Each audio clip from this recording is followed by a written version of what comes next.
Don't turn back, otherwise your death is certain.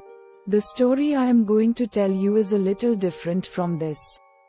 So friends, one night I was going from my village with my friend Evdesh towards the bus stand through the fields in the dark night. Then my friend said, "Friends, let's go a little quickly. There is some problem from this field to the next 2 fields." So I asked, "What is the matter?" He postponed the matter again and again.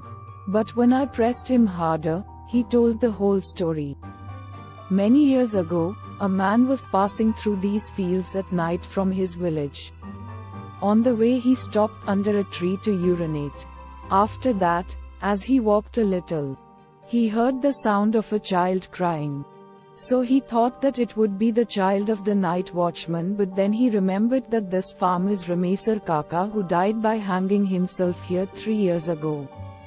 The man kept moving forward with frightened steps, and his mind remembered the words of those people that while passing through this field at night, never look back.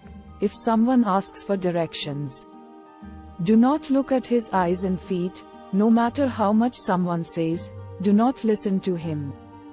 Thinking all these things in his mind, the man's condition became very bad, and he started wondering why he did not think of all this before coming here. As he moved ahead, the child's voice became louder, and it seemed as if he was walking with him. Then suddenly he saw that a child was crying while lying in a swing tied to a tree.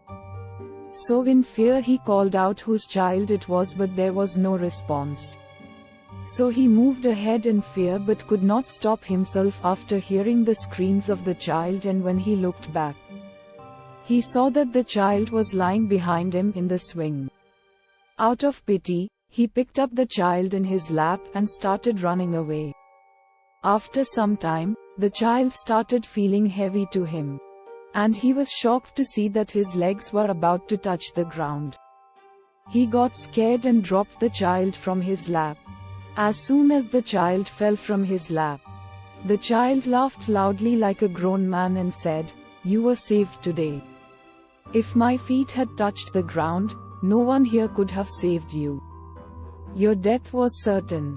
As soon as he said this, the child disappeared. That person reached home while falling and became unconscious as soon as he reached home. When he regained consciousness, he told this whole story to the villagers. As soon as I heard this story, I ran away out of fear without turning back and never passed that ghost-infested field at night.